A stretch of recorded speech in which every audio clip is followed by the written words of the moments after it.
कालाहांडी जिला के कारलामुंडा प्रखंड अंतर्गत आने वाले ऋषिदा पुलिस चौकी क्षेत्र में जहरीली देसी शराब के 404 पाउच जब्त किया गया है। मौके से आरोपी फरार होने में सफल रहा। प्राप्त सूचना के अनुसार गांव वालों की मदद से ऋषिदा पुलिस ने कालाहांडी जिले के कारलामुंडा ब्लॉक में ऋषिदा पुलिस चौकी प्रभारी मनुआ विदिका के नेतृत्व में दूसरे जिले से गैर कानूनी तरीके से तस्करी करके लाई जा रही 404 देसी शराब के पाउच जब्त किए हैं।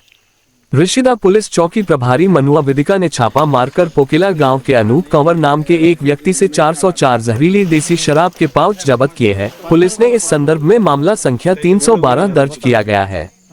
पुलिस से मिली जानकारी के अनुसार अनूप कंवर फरार है। इस छापेमारी में पुलिस टीम के कांस्टेबल सुनील कुमार बाग, होमगार्ड चकमन भोई मुख्य रूप से शामिल थे। सुशांत मलिक की रिपोर्ट, सारांश दैनिक। रंधामत कंधमाल बौद्ध एरिया माल धरा देखो आम गाँव में ये जेन रंधामद विषमता जेन बिक्री होची तार काजी आम बहुत प्रतिबंधक करूँ। आ डमरू धरणा को भुए एमन को डाकी करी गाँव रे माने तार मीमांसा निजे आम नहीं बिकू बोलिक से मैंने नहीं बिकू बोलिक भी जवाब देछन वार्ड देछन।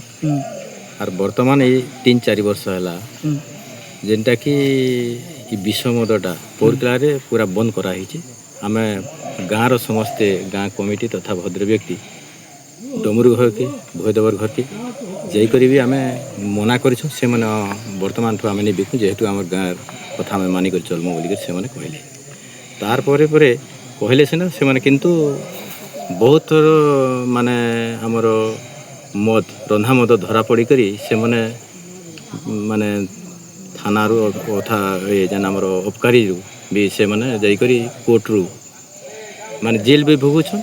जेल भोगला पर किसी दिन मास पर रहला परे से माने पले आउछन। वर्तमान आज जेनटा आमे इने जेनटा गाँव वाले ही आमे मद धरानु जेनटा के फोन करूँ आमे भाटी वाले के तथा ये वाले के से माने जिते आसला परे से पिलाटा बाइक रे आसला से मन ताको सेना धरनु धरला परे से बाइक रखीदे करी तांकर जंगल भलिया टे डुली फुली सब अच्छे से जगह के पले आसला तापर ताके उदा है किंतु मत को माने बेसी आम ट्रेस देनु ताके सुर नहीं करी से सीधा एकदम तार बाइक के जगह पले गला तार गाड़ी से पले गला ताके आरो नहीं ना आम मत के एका धरी करी जगह रे रखिछु। आपन को जगह रे बारंबार एंदा रंधा मत बस्ता बस्ता किछि दिन तरे बहुत गुडे मत जबत होछि।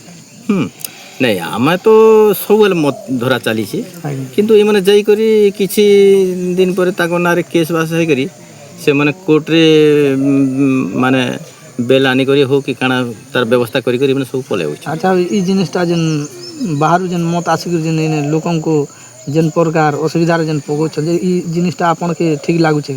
नहीं नहीं इटा तो देखो ना विषमद आमर माने लोक माने जेन भलिया परिस्थिति रे गरीब देखले 2 पैसा पाई करी ई जेन विषमद पी कर विभिन्न रोग व्याधि रे पड़ले ना बहुत लोग किडनी भी फेल हो गला ना आ मेडिकल जाउछन बहुत क्षति रे पड़ुछन और बहुत माने विभिन्न ये युवक मानकर भविष्य नष्ट होछि